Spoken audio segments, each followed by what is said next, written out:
Shalom, people of God. Welcome to our meditation today. I'm still your regular host, the Venerable Canon Olusegun Ogunremi, ACK St. Philip's Cathedral, Kisii, here in Kenya. Now, today I'm reading from 1 Timothy chapter 3 and verse 7. 1 Timothy 3:7. He must also have a good reputation with outsiders. Talking about spiritual authority, he must also have a good reputation with outsiders. Hear me, people of God. Hear me, people of God. Now, spiritual authority collapses when character cannot sustain calling. Spiritual authority collapses when character cannot sustain calling. Your calling needed to be sustained with good character. There are several of us who claim to have been called into the ministry.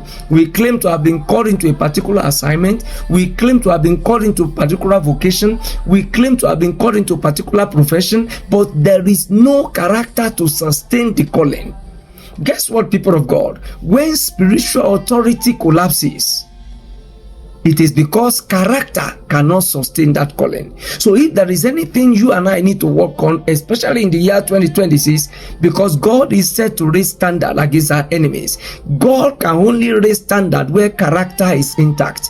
And character can only be sustained through the calling of God upon our life. So spiritual authority will easily collapse when character cannot sustain calling. The only thing that will sustain your calling is your character, not your charisma. What will sustain your calling is your character, not your gifting. What will sustain your calling is your character, not your eloquence. What will sustain your calling is your character, not your ability to preach. What will sustain your calling is your character, not those spiritual exercises you are doing. So God is challenging each and every one of us today that spiritual authority collapses when character cannot sustain calling. Work on your character and your destiny will not remain the same again. Shalom, peace and life to you.